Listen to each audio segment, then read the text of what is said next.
Friday Night Frenzy on News 18. Sports from where you live. Well, we've made it to week 5 of the high school football season, and I just want to say thank you so much for sticking around with us so far and tuning into another great Friday Night Frenzy. I am Bree Shackelford, joined with Vinny Martirano, and I can't believe we already made it to week 5. Can you? No, Bree, this season is absolutely flying, and we've got a lot of great football to get through this week. So, Bree, why don't you start us off here? Oh, Vinny, I would love to. Thank you. Well, we're going to start off with Central Catholic Knights, who are looking to break a 3-game skid, and they were hoping to get that big win tonight against Tipton. After turning it over on downs, it's now the Blue Devils with the ball, and once it's snapped, it's dropped. Now, no one can pounce on it for a while until Nikolai Bell gets into the mix and manages to change the tide for his team. So now it's time for the offense to get to work.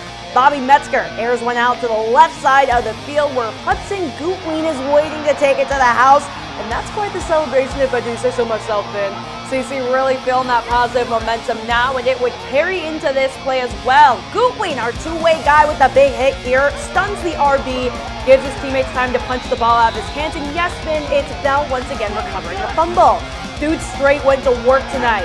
Later on, CC in the red zone for the first time in the first quarter, and seconds before the whistle blows to end it, Metzger's on the move and able to find Jackson Kane, who seems very relaxed getting into that end zone there. Just like that touchdown, things will be smooth sailing from here on out. Final score, CC wins 49-7. Taking things over to Delphi High School, it's the Oracles taking on the Trojans of Tri-County, and this was a game of running the ball down each other's throats. When things were stagnant, the Oracles let one loose to move the chains. Next play, Walker Jones catches the flip pass and takes off down the middle of the field before he's brought down right in front of the goal line, which led to an Oracles touchdown early on.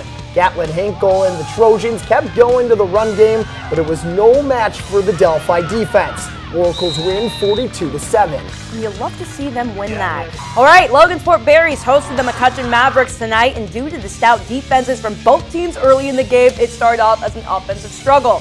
Check it out. Quarterback Owen Smith sees his man, he throws, but it's intercepted by Isaac Russell and the Berries. Now the team goes back to the drawing board, but finally the Mavs quarterback hands it off to the running back, Keon Chevy, for the first score of the day. But the Berries regroup looking to respond. But it's Keon Chevy again, this time acting like a washing machine and putting the Berries through the spin cycle before he's brought down. Washing machine, running machine, it doesn't matter. He was putting in the work. But Logansport is not giving up yet. Here comes Chris Anthony DeValle with a first down run that led to a field goal for the Berries. That's as far as they would get. Immediately after half, Mavs wasted no time to put up more points on the board as QB Owen Smith connects with Parker Sorrells. Final score of the night was 42-10, and McCutcheon gets their second win of the year. Man, what a blowout that was. When we head to the yard where Frankfurt Hot Dogs are hosting the Lebanon Tigers.